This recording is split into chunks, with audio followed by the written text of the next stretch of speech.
get in the chair, not all of them. Dan Olsen and Eric Grund of United Care. Welcome. Well, thank you for having us, and thanks for being patient. We started United Cure about 2 years ago, both coming from very successful charity endeavors. Both of us are 3-time cancer survivors. So 3 times each? Each. So we're 6 times together. And you're also a cancer survivor, so there you go. Right. Eric and I have been good friends for many years. He was helped support me in my first charity called Christopher's Haven, which is a very successful cancer charity to help kids with cancer. But we decided after many years, we said, well, let's get to the heart of cancer as opposed to just trying to treat it. Let's try to cure it.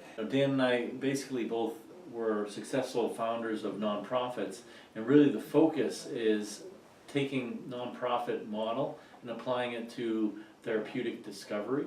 And we're using the latest techniques in molecular sciences to discover deficiencies in the immune system. So you imagine in cancer, you have to have, by default, a dysfunction in the immune system. It's not solely the cancer cell.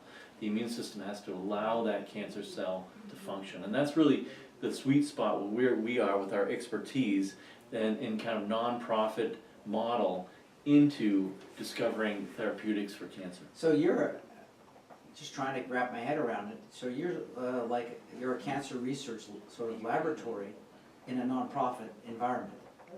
Unlike Exactly. let's say, other ones that are out to build products and then do it for profit. Right. You're doing it for nonprofit.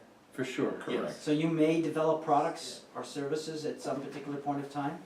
Well, we'll probably after we're looking to discovery. We don't want to go the pharmaceutical route because we obviously pharmaceuticals, it's a $1 trillion industry. Cancer is a $1 trillion industry, and we are sort of tired of always putting money into these black holes of quote unquote research and discovery. And we were just like, well, if we can find some discovery, then let's go that way, as opposed to having to be a slave to a pharmaceutical.